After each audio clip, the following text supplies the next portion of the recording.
Dow futures में recovery है, नीचे से 200 पॉइंट के करीब की रिकवरी इस समय आपको डाउ फ्यूचर्स में दिखाई देगी। लेकिन दिक्कत है हमारी डॉलर रुपये। जी हाँ, और अब हम ऑलमोस्ट 92 हाफ तक पहुंच चुके हैं। आज का लो 92.47 था, इसका मतलब 92.5 रुपये के करीब का लो लग चुका है।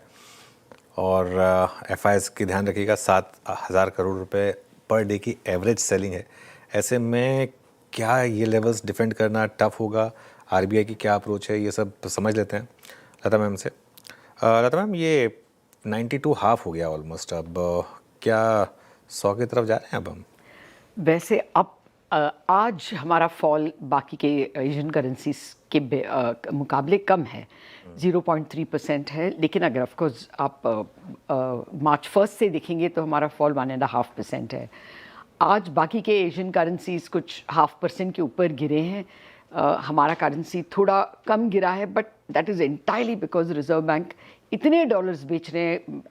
डीलरों का मानना है कि ऑलमोस्ट एवरी डे उनका टोटल सेल्स कुछ $5 बिलियन बनता होगा इकट्ठा, मतलब एनडीएफ ऑफशोर फॉरवर्ड्स में, ऑनशोर स्पॉट में, सब मिलके काफ़ी उनका ज़ोरदार सेलिंग है। रिजर्व बैंक का हमेशा यही एक्सप्लेनेशन रहा है कि हम कोई लेवल को टारगेट नहीं कर रहे। अगर 100 ही जाएगा तो जाएगा, लेकिन हम उसको जिगजैग में नहीं जाने देंगे।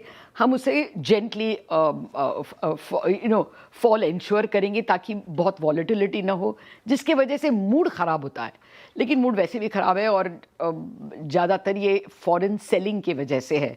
एफपीआई सेलिंग जो almost every day 500-600 million dollars का हो रहा है। और ये सेलिंग इसलिए हो रहा है पार्टली बिकॉज हम क्रूड के काफ़ी हाई क्रूड प्राइस के काफ़ी विक्टिम्स हैं।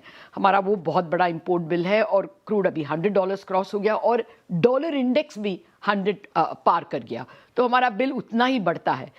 इसके मामले में maybe we want to look at what economists are saying.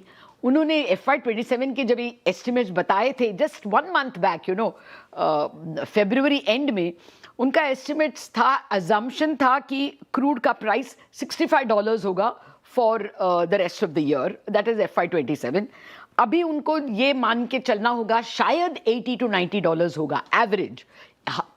एक आध दिन गिर सकता है, लेकिन the year annual average can be $80, क्योंकि इतने जल्दी पोर्ट डीकंजेशन या रीस्टार्ट ऑफ रिफाइनरीज इतना जल्दी होता नहीं है, even if the war ends. तो अगर 65 का $80 या $90 हो गया, तो हमारा जीडीपी का अनुमान जो 7.2 था, वो शायद गिर के 6.5% की ओर आ सकता है। इन्फ्लेशन, सीपीआई इन्फ्लेशन जो 3.94% मानकर चल रहे थे लोग, वो 5 के ऊपर जा सकता है। और होलसेल प्राइस इंडेक्स, जहां पर कोई पंप प्राइस में गवर्नमेंट कंट्रोल ये सब नहीं होता है, पूरा असर हो जाता है, वो भी 5 के ऊपर आ सकता है। और रिमेंबर, ये साल WPI 1 के नीचे भी गया था, तो बेस इफेक्ट के जरिए ही वो बढ़ जाएगा। और करंट अकाउंट डेफिसिट, जिसका सबसे ज़्यादा सबको डर है, वो अनुमान था कि वो 1% से नीचे होगा नेक्स्ट ईयर, और वो गैप कैपिटल फ्लो से भर जाएगा। अभी वो गैप शायद 2% के ऊपर हो जाएगा ऑफ जीडीपी। आज के तारीख में हम 1% के अंदर वाले गैप भी कैपिटल फ्लो से भर नहीं पा रहे हैं। अगर नेक्स्ट ईयर 2% के ऊपर हो गया, तो वो फ्लोज वो गैप हम कैसे भरेंगे, कैपिटल फ्लोज कहाँ से आएंगे, ये डर के जरिए रुपया और भी गिर रहा है। बिल्कुल, रुपये में काफ़ी गिरावट है। वैसे आज मैम जो आपने बात कही ना कि आज हम गिरे हैं, लेकिन शायद कम गिरे हैं, तो वीरू श्रेया, मुझे ना वो आंखें फिल्म याद आ गई। उसमें ना गोविंदा और चंकी पांडे, बहुत फ़नी फिल्म है वैसे, अगर आपने देखी तो। गोविंदा का नाम होता है मुन्नू और चंकी पांडे का नाम होता है बुन्नू। दोनों की रिपोर्ट कार्ड आती है, तो कादर खान गुस्से में कहते हैं कि इसको 9 मिला है, इसको 10 मिला है। तो बोलते हैं मुझे उससे 1 नंबर ज़्यादा मिला है। तो कम से कम वही आज मार्केट में वही हालत है कि चलो ठीक है, हम गिरे हैं लेकिन थोड़ा कम गिरे हैं। लेकिन खैर, शुक्रिया मैम, ये पूरी इतनी सिंपल सरल शब्दों में सामने रखने के लिए।